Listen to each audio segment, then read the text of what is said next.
오늘 바로 체포영장을 이제 시행하기 위해서 나름대로 공수처가 이 경찰 경력들을 어마어마하게 끌고 와서 이제 윤석열 대통령에 대한 체포를 위하여 오늘 실행에 옮겼었습니다.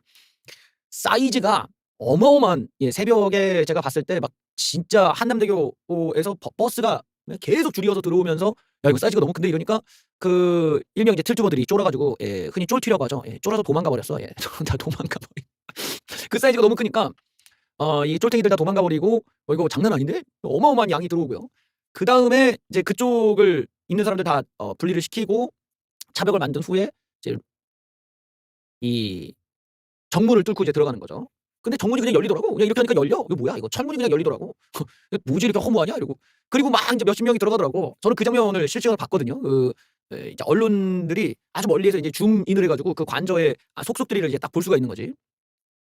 그래서 쫙 이렇게 봤는데 들어가기는 좋았어. 막 이렇게 쫙쫙쫙 들어가가지고 뭘 했는데 뭐 1차 방어선을 뚫고 2차 방어선을 뚫고 3차 방어선을 갔다가 또 앞에서 막혔다 어쩐다. 근데 뭐 안에 내용을 알 수가 있어야지. 그러니까 뭐 대체 어떻게 진행되는 거야? 이거 하다가 그냥 바로 그냥 잠에 드는 좀 그런 지루한 시간들이었습니다. 결과적으로 공수처 실패했어요. 공수처가 오늘 집행을 했는데 다 뚫고 올라가서 최종적으로 200여 명의 이 경호처와 그 밑에 있는 그 경호처의 지휘를 받는 군인들이 동원돼서 못 들었다고 합니다. 공수처 마지막 대통령까지 아마 몇십 미터 뭐 얼마 안 될 것 같은데 마지막 단계에서 군 경호처 200여 명이 겹겹이 벽을 쌓아서 일부러 화기를 휴대하고 있었다. 과정에서 크고 작은 몸싸움이 있었고 안전 우려가 커서 우리가 중지를 시켰다. 200m까지 접근했는데 버스 수명처럼 가로막고 난리였다라는 겁니다. 그러니까 우리가 여기서 먼저 알 수 있는 게 뭐냐면 지금 요 내용들 경호처와 군인들 200여 명이 겹겹이 벽을 쌓고 도저히 들어갈 수가 없었으며 공수처 20여 명, 그다음에 경찰 80명, 우리는 100명 정도로 우리가 들어가려고 했는데 200명 되는 인원이 있었다. 그래서 더 끌고 오기에는 조금 더 크게 싸울 수가 있겠다고 지금 돌아갔다고 하는 거예요. 그래서 관저 앞까지는 검사 3명이 가갖고 거기서 이제 변호인들을 만난 거야. 물론 이제 아직 변호사 선임이 된 건 아니니까 그냥 변호 호소인이지. 변호 호소인들 만나서 뭐 쫑쫑쫑 얘기한 다음에 왔다 이거예요. 그래서 충돌이 생기는 상황에서 무기를 휴대하지 않았던 것으로 한다. 이들에 대한 공무 집회 방해권 이권 여부는 추후 검토하겠다. 이건데 1차적으로 우리가 이 대목을 먼저 봐야 돼요. 원래는 1차, 2차, 뭐 3차 방어선이 딱 있어야 돼. 다들 그렇게 예측을 했거든. 당연히 경호 인원들이 꽤 있고 또 이 대통령 요쪽을 이제 그 뭐라고 할까요? 외곽 또 내부 뭐 어디 이렇게 방어하는 선들이 있거든. 거기에 맡아서 거기를 담당하는 경호 직원들이 있는 거야. 근데 이상하게 처음부터 다 뚫려 막. 그냥 무혈 입성하듯이 다 뚫렸거든요. 그리고선 마지막에 남은 게 지금 200명이라는 거거든요. 그러니까 이 얘기가 뭐냐면 지금의 윤석열 대통령이 직무가 정지된 상태에서 이렇게 그 영장 발부가 된 상태에서 대통령 쪽에 끌어모을 수 있는 최대한의 인원이 저게 전부였다라는 거예요. 그러니까 따지고 보면 굉장히 좀 한쪽 면으로 볼 때는 야 아직도 200명이나 활용할 수가 있단 말이야? 이럴 수도 있지만 다른 면으로 볼 때는 야 200명밖에 못 모았단 말이야? 이렇게 볼 수도 있는 대목이죠. 그러니까 이거는 뭐 물에 컵이 얼마나 담겨 있냐를 어떻게 보냐에 따라 다르겠지만 저 자체가 윤석열 대통령의 권위, 어떤 대통령으로서 본인이 가용할 수 있는 어떤 인적인 활용도가 얼마나 지금 줄어들었구나인지를 엿볼 수가 있는 대목이 200명이면 사실 솔직히 말해서 전날 경찰 병력 뭐 3천 몇백 명이 왔는데 그 중에 대충 한 600명만 끌고 가도 그냥 끌고 갈 수가 있잖아. 근데 안 했다란 말이에요. 그 공수처에서 그렇게 안 했단 말이죠. 분명히 인력이 경찰이 압도적으로 많은데 뭐 거의 10배 이상 갖고 왔는데도 안 했단 말이야. 그러니까 사실 따지고 보면은 대통령 쪽이 지금 갖고 있는 방어막이 너무 사실은 생각해보면 초라한 것일 수도 있는 거지. 근데 그거를 이 어떤 무력적인 충돌들 그리고 이 사회에서 이제 큰 인생의 타격을 받을 수 있는 문제들을 이제 공수처가 생각을 많이 했다. 또 이렇게 볼 수가 있겠죠. 왜 그랬을까? 이거 보면 이제 현장에 있었던 얘기를 좀 들어보면 알 수가 있어요. 이게 무슨 말이냐면 이게 경호처는 뭐 나름대로 그 뭐 대통령 이렇게 애들을 깔아가지고 올 수가 있는데 이걸 경호처가 자기네들의 경호를 위해서 데려다 쓰는 애들이 있단 말이야. 얘네들은 그냥 군인이야. 그냥 군인. 그냥 징병해갖고 그 군인들 있잖아. 군인들 데려다 쓴 거야. 그러니까 현장에 딱 가가지고 이제 들어가는데 200명 깔아놨다 이거야. 봤더니 다 애기들이야. 애기들. 얘네들이 들어가서 이제 조지려고 왔더니만 애기들 200명을 딱 세워놓고 애들도 검은 옷 입히고 뒤도 돌게 해놓고 뒤통수 보이게 해놓고 얼굴 못 찍게 이렇게 뒤로 돌게 해놓고 봤더니 애들이야.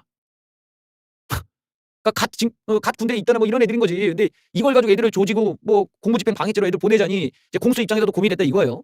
아들뻘 되는 애들 내세우지 말고 경호처장 나와라. 이러면서 이제 거기서 있다는 겁니다. 이게 여기 보면 이렇게 다 돌아 있잖아 애들이. 여기서 지금 이 애들을 맞대가는데 얘네들은 그냥 이러고 서기만 있던 거야. 사실 이거 애들 드러내는 게 일은 어려운 일은 아니죠. 근데 여기서 이제 현장에서 고민이 있었다고 봐야겠죠.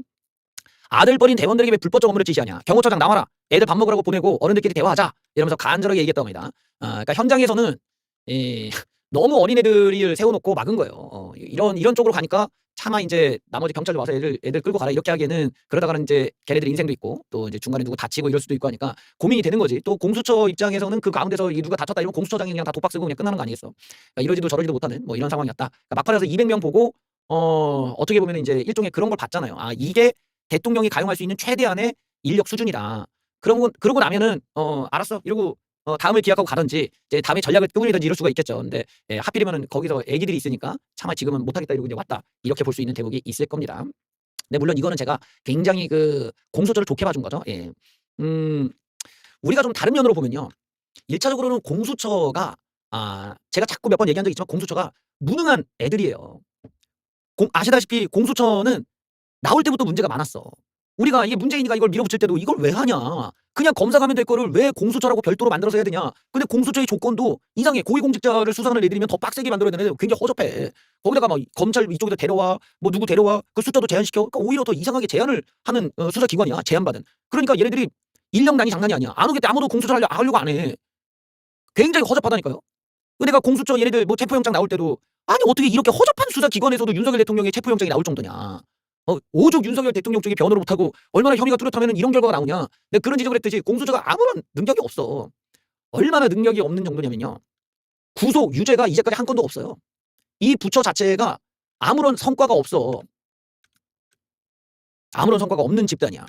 기소권도 없죠. 얘네는 수사만 하고 이거를 검찰로 넘겨야 돼요. 인력 부족, 사람도 없어. 그러니까 누구 하나 지금 뭐 잡아넣거나 유의미한 내용을 만들지도 못한 거야. 그래서 야 공수처가 이거 되겠냐? 공수처가 여기 왜 끼냐? 뭐 공수처는 그냥 뭐 숟가락 얹었네. 다 그렇게 봤단 말이지. 근데 유일하게 공수처에 지금 약발이 먹혔던 게 이번 사건이라는 거예요. 내란. 그 문상호 그 선관위에 가서 서버를 터는 임무를 받아내 갖고 갔던 문상호를 갖다가 공수처가 맡았어. 문상호 하나를. 얘를 이제 내란 관련해서 냈는데 법원에서 받아주네. 구속돼 버렸어. 그러니까 공수처가 그다음에 대통령을 넣은 거야. 대통령 되나? 받아줘. 대통령 체포영장이 나와 버렸어.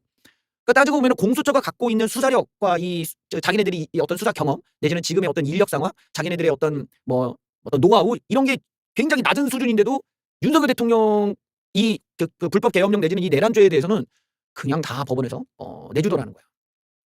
그만큼 이제 사건이 너무나 분명한 것이고 이제 사법부의 판단이나 이런 게 이제 뚜렷한 상황이기 때문이겠죠. 그런데 막상 경험이 없잖아. 체포 구속을 시켜본 적이 없는 공수처가 그것도 6개월 전쯤에야 이 공수처장을 대통령이 임명을 했거든요. 이거 윤석열 대통령이 임명한 사람이 6개월 만에 와가지고 이 큰 사건을 맡아서 들어가야 되는데 모르는 거야 노하우를.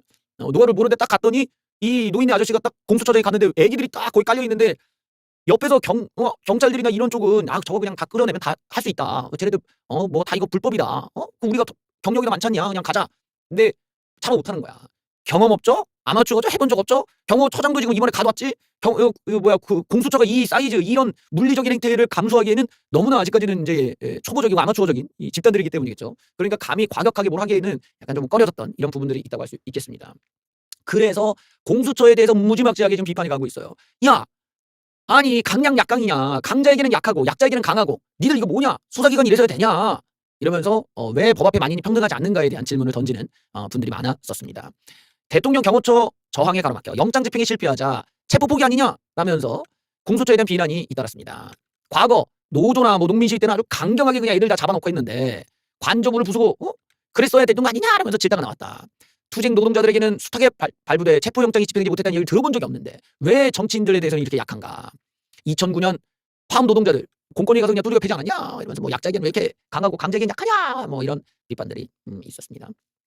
그런데 이제 여기서는 명분 쌓기라는 해석도 나왔다. 1차 집회를 명분으로 더욱 강력한 물리력을 동원할 수 있다는 관측. 뭐 일종의 이제 물리력을 행사하기 전에 여론이 야 저런 애들은 이제 그 경찰들이 가서 끌어나와야 그 정도의 물리력은 이제 우리 사회에서 허용이 됐다라고 판단할 때 가동시킬 거 아니냐라는 이런 일부의 해석도 있었다고 합니다. 네, 1차적으로는 공수처가 경험이 너무 부족해요. 부족한데 너무나 큰 사건을 맡았는데 왜 이런 문제를 우리가 이제 좀 넓혀서 시야를 보면은 경찰도 그렇고 검찰도 그렇고 자기네들이 분명히 대통령을 잡고 싶을 거란 말이야. 근데 왜 이거를 공수처한테 맡겼을까요? 검찰도 경찰도 별로 불만을 표하지 않고 공수처 네가 해봐 이러고 그냥 냅두고 있단 말이야.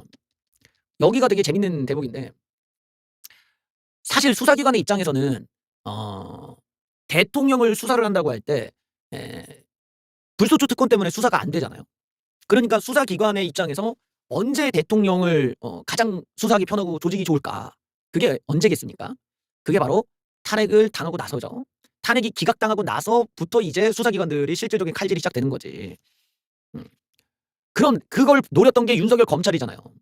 박근혜 대통령이 탄핵을 당하기 전에 윤석열 검찰이 박근혜의 탄핵이 필요했단 말이야. 왜냐면은 당시에 박근혜 대통령 혐의는 다 불소추 특권을 누리는 범죄들이었기 때문에 검찰 입장에서는 기소가 안 됐단 말이에요. 그러니까 윤석열 검찰이 어떻게 했냐? 공소장을 마구잡이로 쓰는 거야.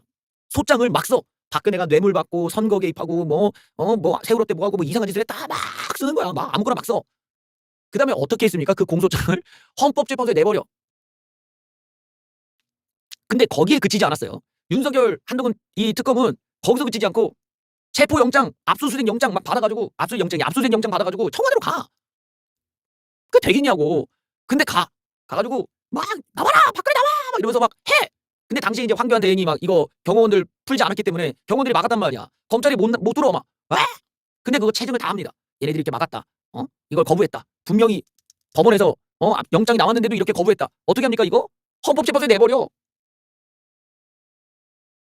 그래서 헌법재판소에서 뭐라고 나오냐? 박근혜 헌법 수호 의지가 없다. 왜? 검찰 수사에 성실히 응하지 않았고 압수수색 응하지 않았고 뭐 이렇게 다 나오는 거야. 그리고 탄핵이 되니까 그제서야 윤석열 검찰이 어떻게 합니까? 박근혜를 갖다 그냥 조지면서 기소하고 구속 때리고 못 때리고 계속 때리고 구속도 계속 연장시키고 막. 왜? 이제 보호할 사람이 없거든. 더 이상 대통령이 아니거든. 수사기관의 입장에서는 애초에 탄핵 이후에 조지는 것을 훨씬 더 쉽고 더 용이하다고 본단 말이죠. 그런데 지금 그런데 지금 윤석열 대통령의 경우는 박근혜 대통령의 수사보다도 훨씬 더 뻔한 사건이 돼버렸어요.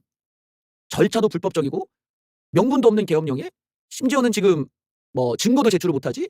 여기에 관련자들 그 관련 군인들이 모두 다 국회에서 위증을 했단 말이야. 자기네끼리 말 맞추고 몰랐다 하다가 결국에는 검찰의 줄줄이 사탕으로 그렇게 증거인멸 문제 때문에 구속되고 혐의 문제 때문에 다 구속된 다음에 다들 검찰 가서는 증언을 갖다가 자기가 했던 거 번복하고 다 이게 대통령이 시키셨다 어쩐다 쫙 얘기가 나오잖아요. 그러면 사법부에서 보나 마나야 이거는. 윤석열 대통령의 무슨 뭐 얘기를 들을 필요가 없어 이건. 왜냐면 밑에 있는 애들이 다 얘기를 해버렸잖아. 위에서 시켰다고. 그래서 윤석열 대통령이 이걸 빠져나가려면은 자기가 그런 뭐 현장에 없었다든지 내가 얘네들과 통화를 안 했다든지가 돼야 돼. 근데 통화 내역이 있고 그 받았던 애들이 말을 하고 그러면 윤석열 대통령의 입장에서는 이거를 부정하기가 어렵죠. 그러니까 줄줄이 사탕으로 이게 구속이고 체포고 다 나오잖아요. 이 얘기는 이미 결론이 나왔다 봐야 되거든. 그러면 수사기관의 입장에서 야 이거는 그냥 넣으면 넣는 대로 그냥 끝나는 사건이란 말이지. 그런데 대통령의 탄핵 전에 왜 굳이 이렇게 힘을 써가면서 피곤하게 해야 되냐. 검찰과 경찰의 입장에서는 공수처 니들이 해. 대통령 현역 때 버티기 나가고 해. 그리고 그렇게 해서 분명히 대통령 버티면은 그걸 헌법재판소에 증거로 내면 돼.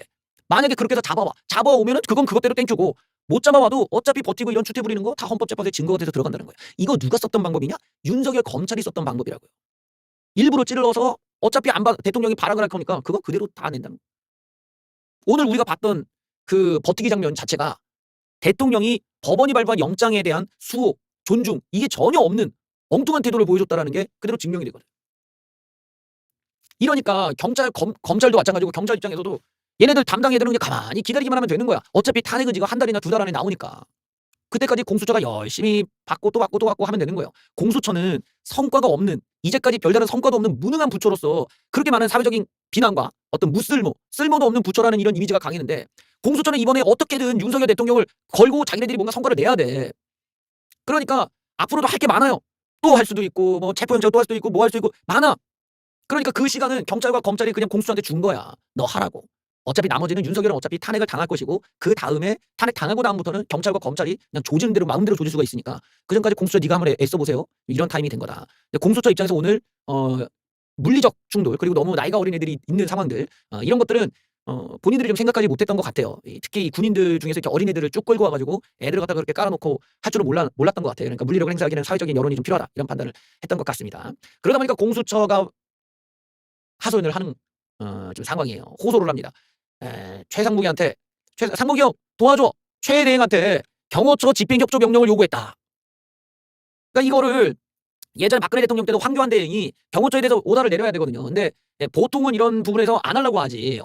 왜냐면 자기가 아직 매국노가 대판인데 지금 안 그래도 상무경 욕을 많이 먹고 있는데 이걸 해주기 좀 곤란하잖아. 근데 만약에 대행이 야 다 풀어 이러면 이제 풀려가지고 그냥 뭐 무혈흡성인데 그렇게까지는 안 하고 굳이 대행의 입장에서는 그냥 듣는 둥 마는 둥 하면서 이제 모른 척하게 돼요. 이건 황교안 때도 마찬가지고 상무경도 자기의 입장이 있으니까 이게 이제 정치적으로 많은 비난을 받을 일이고 부담이 되기 때문에 그냥 알아서들 하세요. 예, 법을 지키고 합시다. 이 정도로 이제 넘어가게 됩니다. 근데 공소차가 지금 상무경한테 해줘가 된 거예요. 좀 해줘. 예.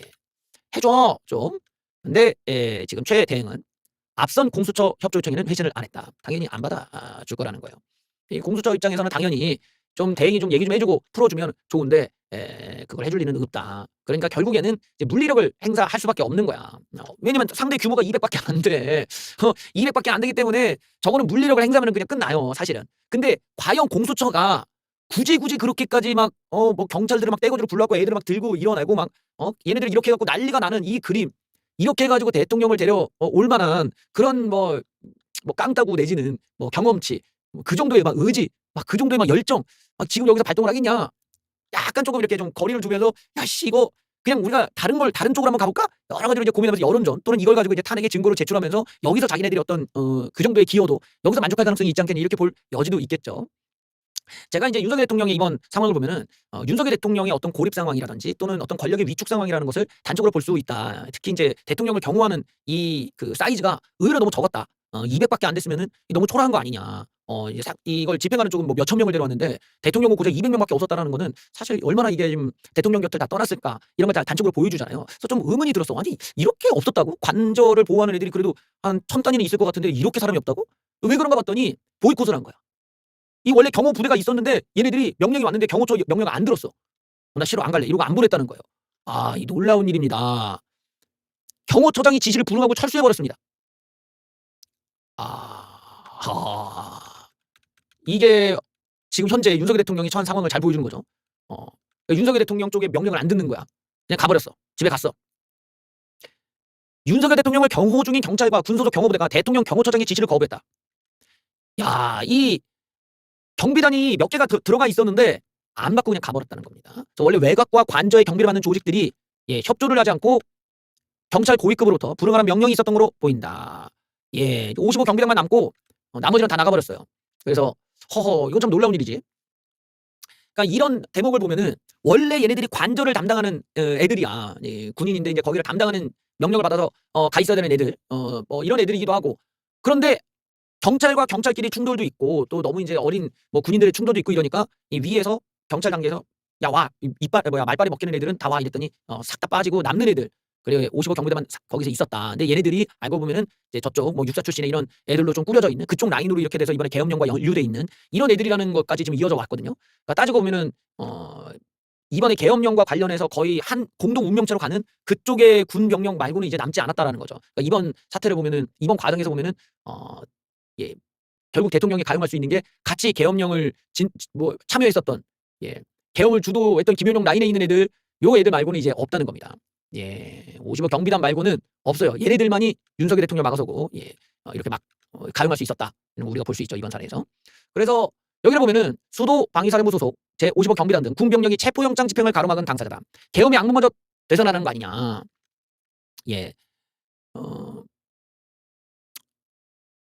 이 55 경비단은 불법 계엄령 주동세력과도 깊이 연관되어 있다.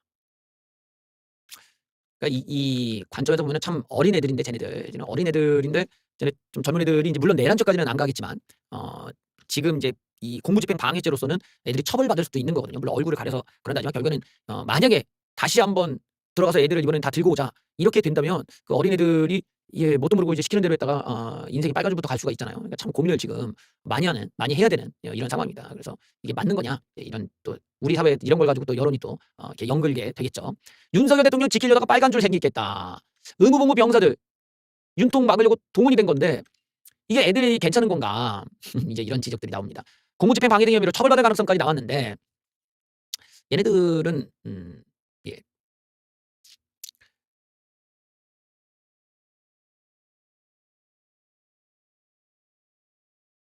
그래서 최대한 그렇게 많은 사람들이 뭐 신체적인 뭐 피해나 또 사법적인 이런 피해를 받지 않는 선에서 잘 해결하려면은 이제 대통령이 이제 자진 출석하시고 좋게 좋게 끝내고 이게 이제 사실 어떻게 보면 정치인으로서도 그렇고 또 대통령으로서도 그런 모습이 필요하겠죠. 자기 때문에 다른 사람의 인생이 파괴될 수 있는 거잖아요. 이런 점들이 사실 이제 좀 인성적으로나 또 어떤 사회적인 동물로서나 그리고 대통령 하나의 정치인으로서 자신이 음 지금 같은 상황에서 어떻게 해야 정말 저렇게 자기를 지킨답시고 남아 있는 저 어린 친구들이든 이런 사람들을 위해서 어떻게 해야 되는지 행동을 판단을 스스로 할 줄 알아야 되는 거다. 근데 결국에는 누군가를 자꾸 소모시키고 누군가를 희생시켜서 자기가 보호받겠다는 이런 방식이 굉장히 좀 왕권 같은 느낌을 지금 보여주고 있는 거거든. 그러니까 인간을 하나의 소모품처럼 지금 활용하고 있는 그림이라서 사실 씁쓸한 대목이 있죠. 근데 그러다 보니까 아직 우리 사회 이런 수사기관들이 옛날에도 이렇게 막 이렇게 그 뭡니까 80년대는 뭐 애들을 갖다가 들어 엎치고 뭐 두들겨 패고 막 이래서 논란이 나다 보니까 이제는 그렇게 수사하면 안 된다 해서 또 이제 지양하고 있는데 지금처럼 이제 어떤 불법적인 공무집행 방해를 보더라도 바로 그렇게 강경하게 가지 않고 일단은 한 턴을 쉬는 쪽으로 이제 선택을 했다라는 것도 우리 사회가 어떻게 많이 이제 민주화가 됐는지 이런 걸 잘 보여주는 대목이긴 하죠. 네, 이런 거는 이전에는 잘 구경하기 어려웠던 게 아주 그 좀 천박한 면이 있어. 그러니까 어 여야 모두가 과거에 정치인들이 자기가 이제 구속영장이 나와 가지고 구속이 돼야 되는데 그걸 피하겠답시고 당원들이나 무슨 보좌관들 앞에 깔아 갖고 건물에다 막아 놓고 자기는 막 숨어 있고 이런 이제 쌈마이 정치를 할 때가 많았었죠, 과거에.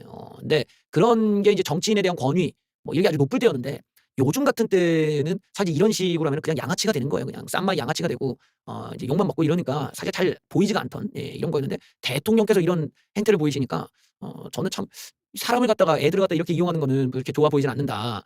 내가 노인들 그 틀튜브 애들 노인들 데려다 놓고 그 길바닥에서 그러는 것도 대통령이 할 짓이 아닌데 이번에 또 어린애들 갖다가 그렇게 하고 있으니까 참 그 성숙하지 못한 또 이런 모습 때문에 좀 보기 불편했다 이런 생각도 들었어요. 그래서 이번에는 이제 그랬겠지만 결국 다음에 만약에 또 체포 시도가 있다면 그때는 이제 물리력이 실제로 가동될 소지가 지금 있다. 이렇게 볼 수 있겠습니다. 이거를 또 이제 외신에서도 관심 있게 바라보았어요. 이제 외신의 입장에서는 어 좀 이해를 못하는 이렇게 관점이 많겠지. 왜냐면은 외국에서의 공권력이라는 거는 되게 무섭잖아요. 이 미국 같은 경우만 하더라도 그냥 바로 쏴. 공무집행을 방해? 그냥 바로 야 이거 빵. 얘네들이 개인 화기를 갖고 있어? 그냥 바로 프리즈야. 야 내려놔. 총 내려놔. 손 들어 막 이러고 바로 나간다. 땅땅 바로 나간단 말이야. 그러니까 이게 한국이란 나라가 따지고 보면은 상당히 인정이 넘치는 거지. 수사에 있어서 인정이 넘치는 거지. 미국 같았으면 벌써 몇 명 벌써 이거 길에 이렇게 됐을 겁니다. 그런 점에서 이제 외신이 바라보는 이 영장 실패 과정을 어떻게 봤을까요? 더 많은 정치 불안을 초래해봤다라면서 정치 위기가 꺾일 기미를 안 보인다. 한국 경제 부담되는 상황이다. 윤석열 지지자는 극우 유튜버. 뭐 이런 지적들을 전 세계적으로 하고 있습니다. 전 세계적인 망신이래 정말. 윤통에 대한 체포영장 집행 상황을 대대적으로 보던 외신들 이들의 평가는 어땠을까요? CNN, 뭐 뉴욕타임스 등등등인데 뭐라고 하냐? 한국의 현직 대통령이 체포된다면 사상 처음인데 여기를 보시면은 여러 가지 그 위기가 한국에게 겹쳤다. 뭐 항공기 추락 사고에 호전적으로 변해가는 북한, 미국 행정부의 변화, 한국에는 압박되는 상황이고요. 윤통을 체포하지 못하면 한국의 정치적 불안이 더 커질 가능성이 있고 최근 몇 주 동안 탄핵을 지지하거나 반대하는 규모 시위가 전역에서 일어나고 있다. 극우 윤통 열성 지지자들은 극우 성향의 유튜브 유명 인사들과 복음주의 기득 이것도 좀 복음주의 기독교 신자가 만든지는 모르겠지만 어쨌든 그다음에 이제 무속인도 여기 들어가야 돼. 무속인들도 지지하고 있다고. 한국의 정치 위기를 윤통에 의해 비상계엄이 잠시 지속되고 그가 국회에서 탄핵된 뒤에도 그 기세가 꺾일 기미가 보이지 않고 있다. 거기다가 추락 사고까지 있었다. 트럼프 2기에서 미국 관세 인상 가능성이 측면에 한국 경제에 부담을 주고 있다. 아이고 참.